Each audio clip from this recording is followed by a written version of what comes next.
A lot of people seem to think, Evan Lazar, that without Rob Gronkowski, Tom Brady a year older, the Patriots are going to be a run-first football team in 2019. In 2019. Well, a run-first football team in 2019. Year 2019. Look, even if they're not a run-first team, the running backs are going to be important to the way this team is made up this year. We haven't talked about them yet this week. They've got some interesting pieces. So let's get into it. I'm Alex Barth. He is Evan Lazar. This is the Foxboro Report, powered by betonline.ag. Visit clnsmedia.com/win today and use the promo code CLNS50 for 50% cash back.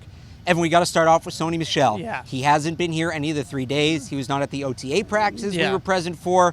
Remember last year, early in the season around this time, he missed some time with a knee injury. Him not being out here, though, who does that give the biggest opportunity to? Well, I think it gives the most opportunities just touches-wise to Damien Harris, and this is really his opportunity to take that and kind of learn and really grow in this offense without Sony Michel kind of taking some of those first-team reps away from him. But the guy that I think that we saw get most of them in team drills certainly was Brandon Bolden. Yeah, he was running the ball a lot. He was running the ball a ton. Now, I think that Damien Harris is still the guy that benefits the most from it in the long term, but in the short term, it was definitely Brandon Bolden that was getting a lot of carries, and he looked pretty good. I mean, he looks like he's still got some bursts and some, juice in the legs. Now, I don't think that he's we saw him last year in Miami, and he won't talk about it, but we can. That's certainly true. So I think that's going to, be interesting to monitor. I thought when they brought back Brandon Bolden, he was strictly coming back for special teams. Now it's training camp. It's June. No, but he always did this in training camp. I mean, I remember going back. He would always be a factor in the offensive training. He's not Matthew Slater, who's just going to work out with the special teamers. Even Nate Ebner works out with the safeties, although he hasn't been here.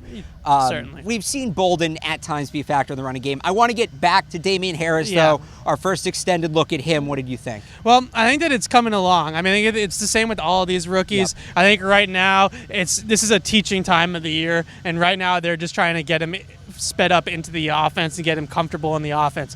It's a lot for these rookies that you're watching, especially N'Keal Harry and Damien Harris, who are skill players. They're either running the ball or running their routes at 60-65% because they're more focused on getting it right and being in the right place right now than they are playing fast. So I think we'll see in training camp them play a little bit faster. Certainly they put on the pads. But I think that one thing that I noticed with Damien Harris, a positive, is that he does get downhill quickly. Yeah. Like, this is a guy that runs downhill, gets his pads low, gets some burst in his initial few steps, and is able to really get downhill quickly. And you hear Ivan Fears out here yelling at him, get downhill constantly. So I think that's something that they're going to be looking for. Maybe take some of the workload of that short yardage back away from Sony Michel.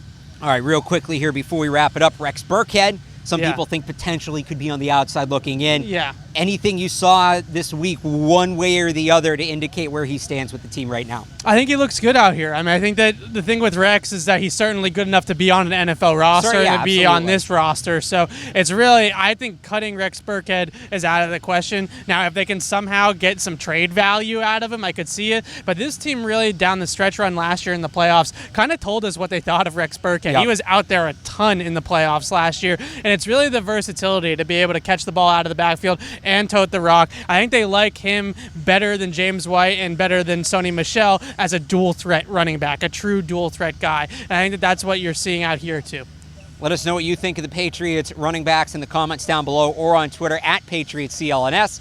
This edition of the Foxboro Report has been powered by betonline.ag. Visit clnsmedia.com/win today and use the promo code CLNS50 for 50% cash back. For Evan Lazar, I'm Alex Barth for the Foxboro Report. Thanks for watching.